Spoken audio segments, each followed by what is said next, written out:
Good morning. Hello once again. It's Swal Edition episode 19. Today is the 14th of November 2020. It's 9 a.m. and we are doing Swal Edition episode 19.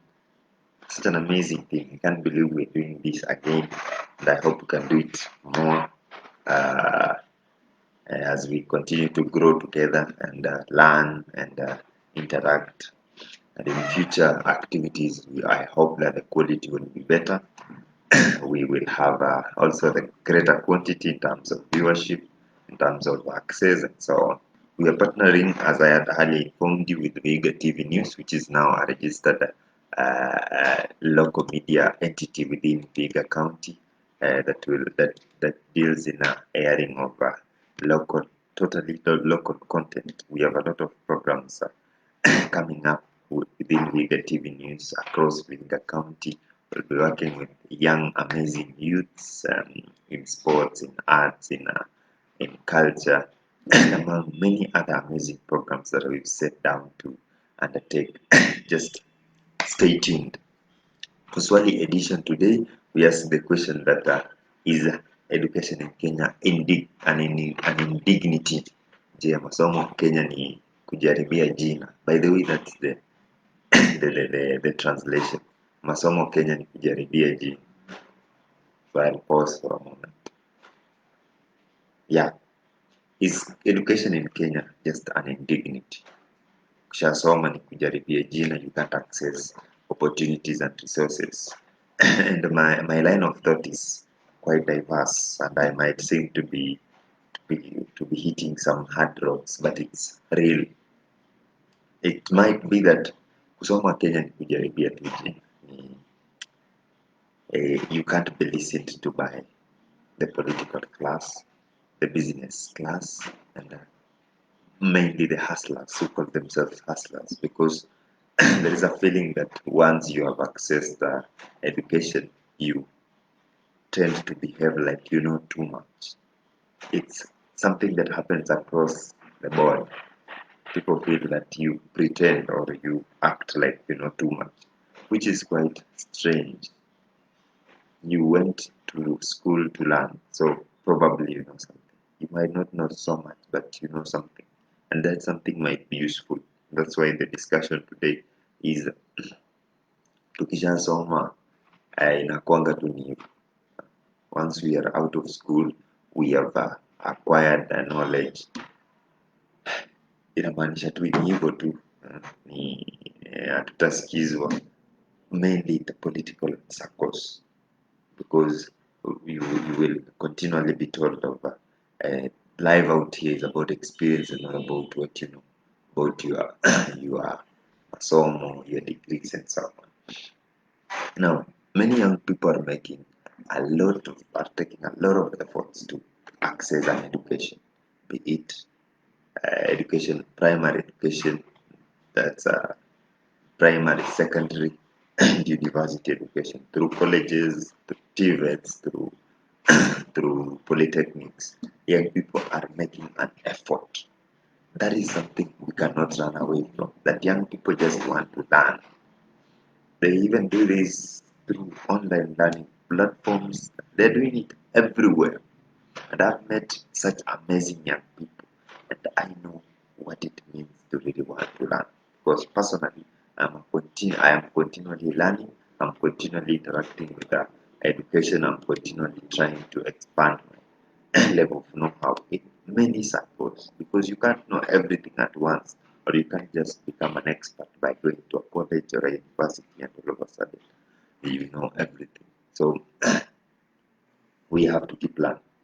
Lakini tukisha learn, the application of this knowledge is hindered by the structures that are in place, structures that ensure that practicality or pragmatism uh, or the ability to think out solutions is not very important. But what is most important is the ability to maneuver around people, manipulate people, and maybe just make sure that decisions are made that favor you.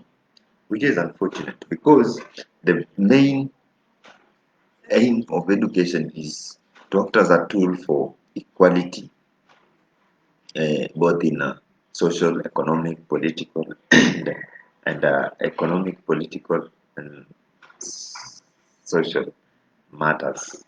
Yeah, inafaa itufanye tu feel tuko the same.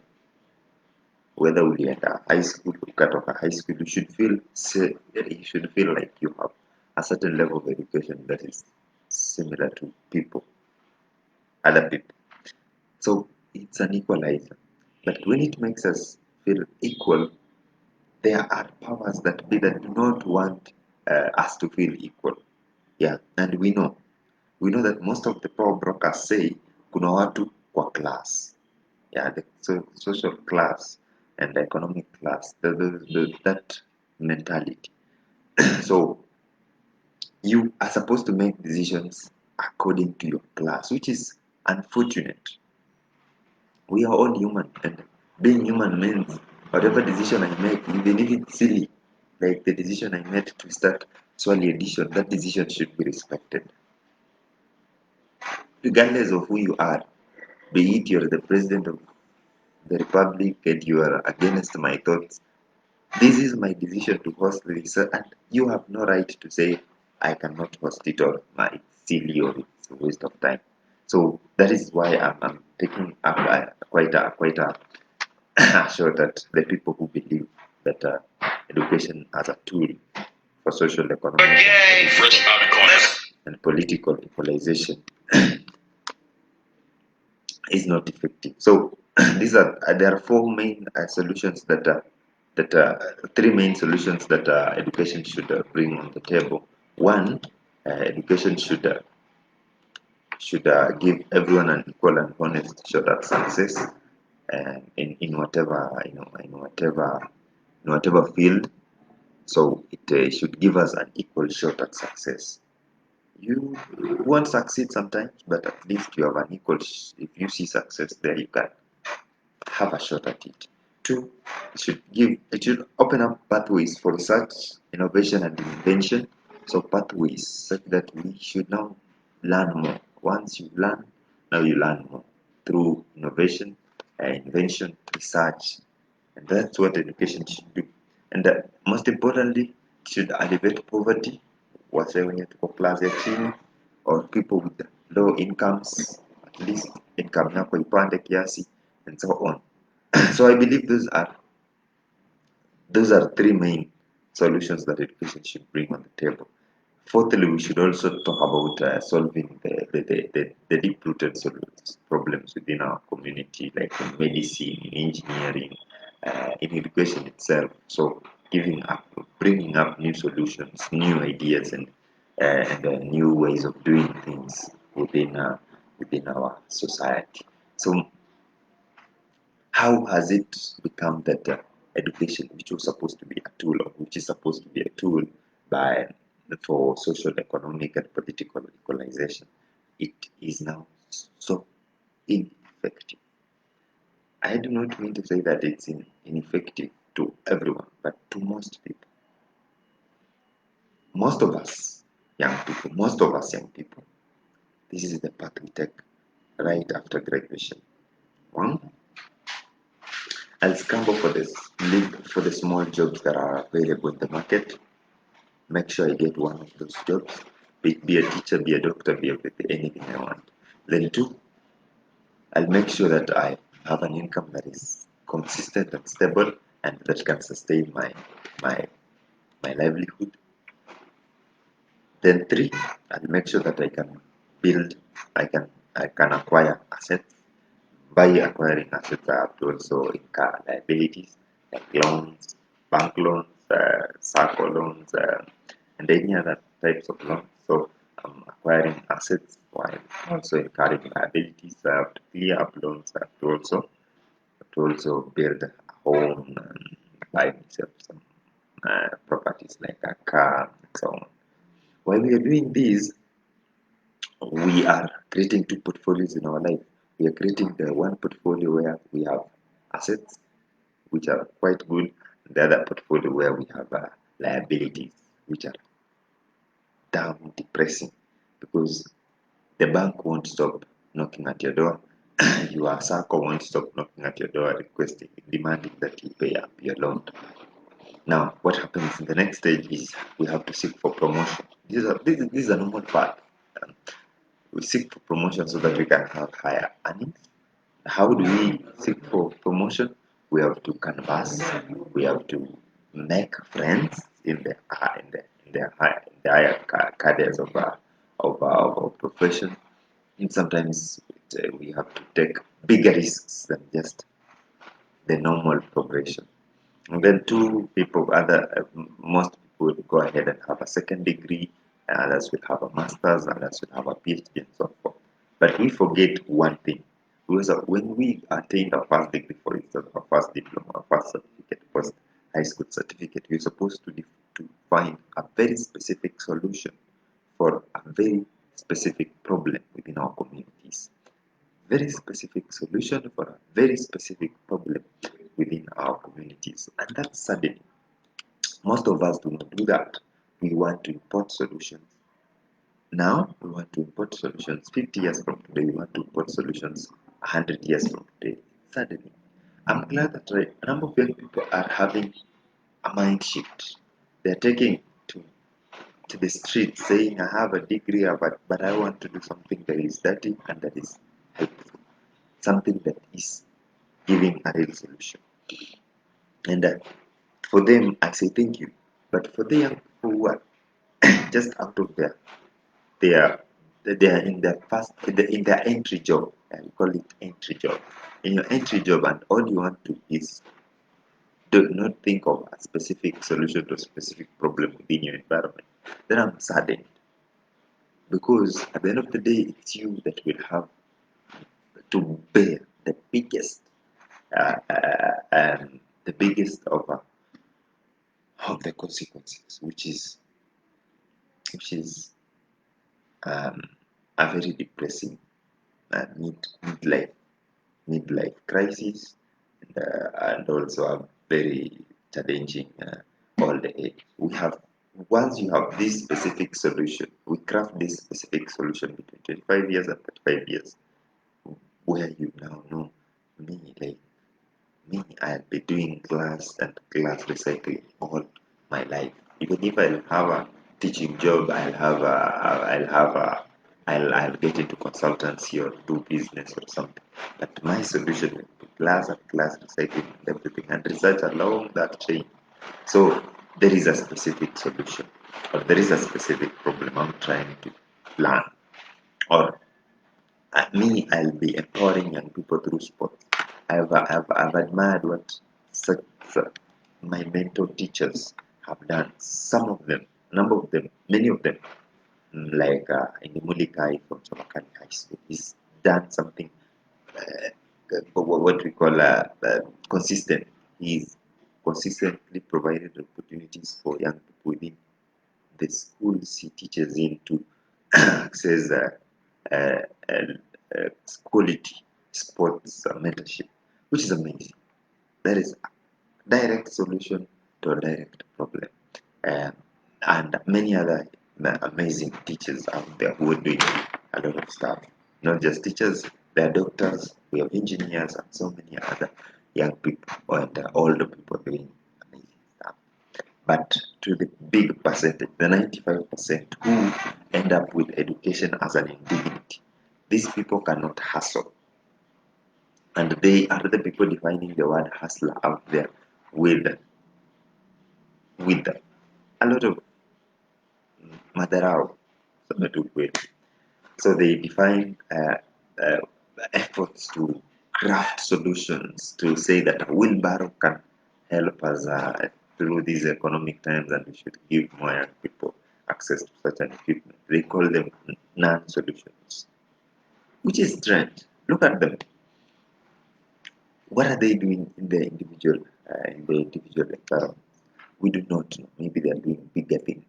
But we say if education has to have dignity, education should produce a person that can, one, craft a specific solution for a specific problem.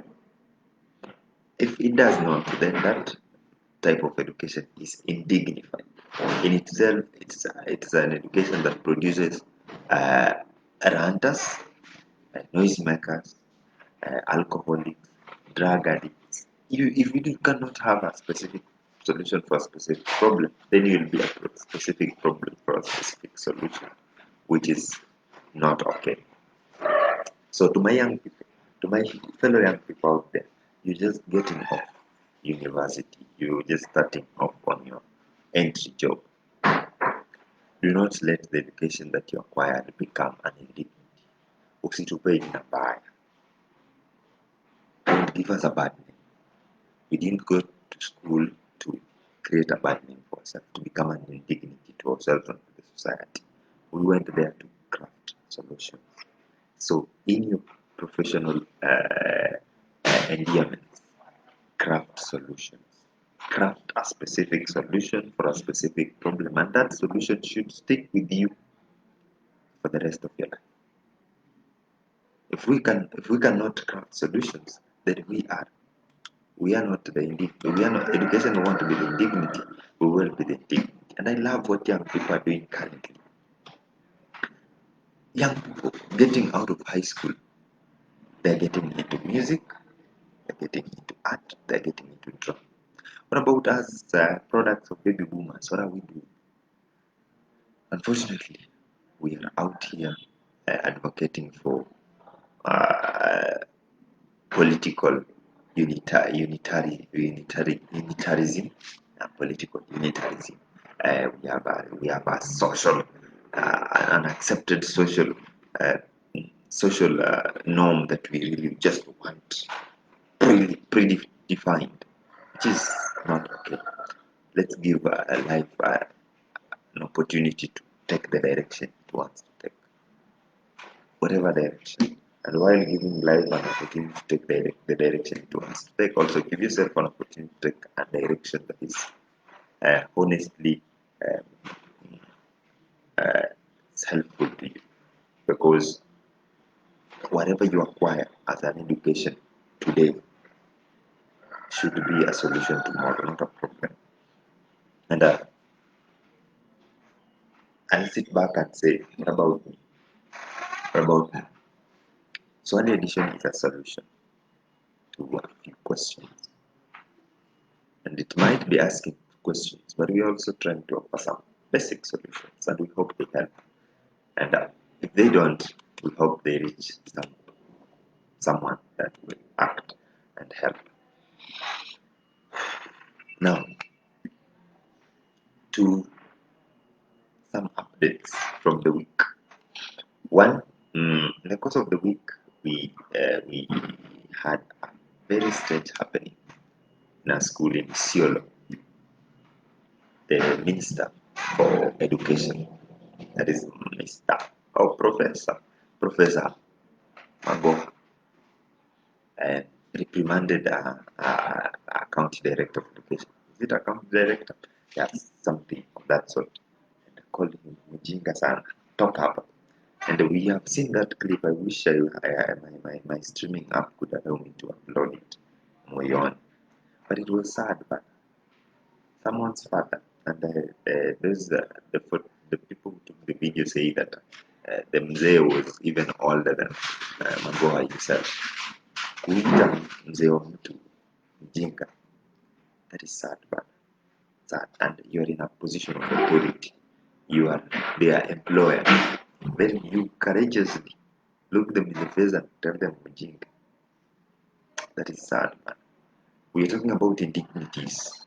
That is one of the indignities we need to really get out of our education system. We cannot be headed by someone that believes the juniors are wajingas. That is wrong. But juniors, these are the people. These are your footstools. They are everything you hop on. And if you insult one of your juniors, the others will reciprocate. They act like wajingas. When I talk about such sentimental issues, I get quite emotional, and I would really wish to communicate a honest message to Professor Magoa. what you did was wrong. And as someone that has been in the teaching profession for the past 7 years, unfortunately I quit, I say you must apologize, and in writing, because teachers are not wajingas. The directors in different levels of county directors, they are not wajingas. And thank you to the Public Service Commission for taking some action.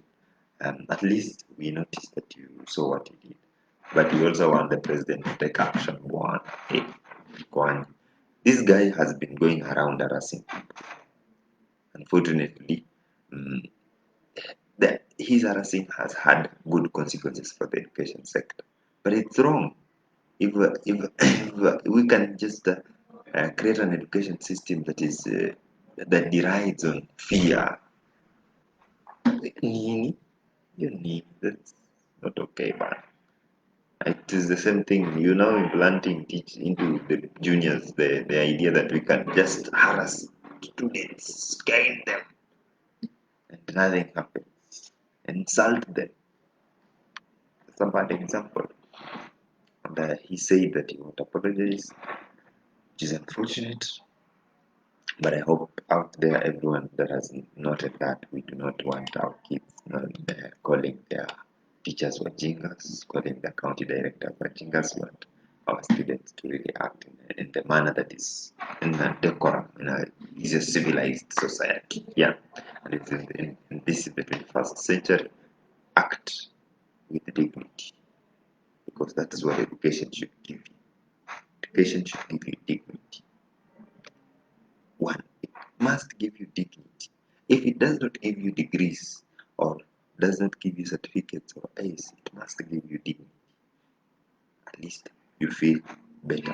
You feel like are you've grown in a manner. And if it does not give you that, then it leaves you an empty person. It takes everything from you. Unfortunately, the dignity I'm talking about is not the dignity that means you degrade other people. It's a dignity that makes you make other people more dignified.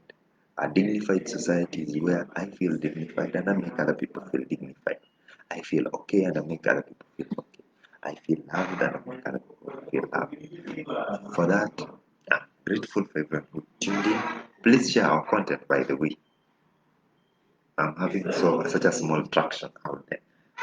Last week I only had 1,000 views, which is a sad story. And this, as I earlier said, this content is created in partnership with Bigger TV News. We're also getting a partner on board. I hope by Wednesday our content will be better. I can't wait. I can't wait. We are getting 2 or 3 partners on board, and we'll also be doing live engagement with young people who are doing stuff out there. Young people doing stuff. I hope you're one of those young people. Get through to us at Vega TV News.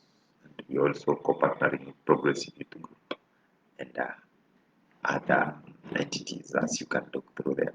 My name is Marco Vakeli. This was Swali Edition episode 19. Asante sana.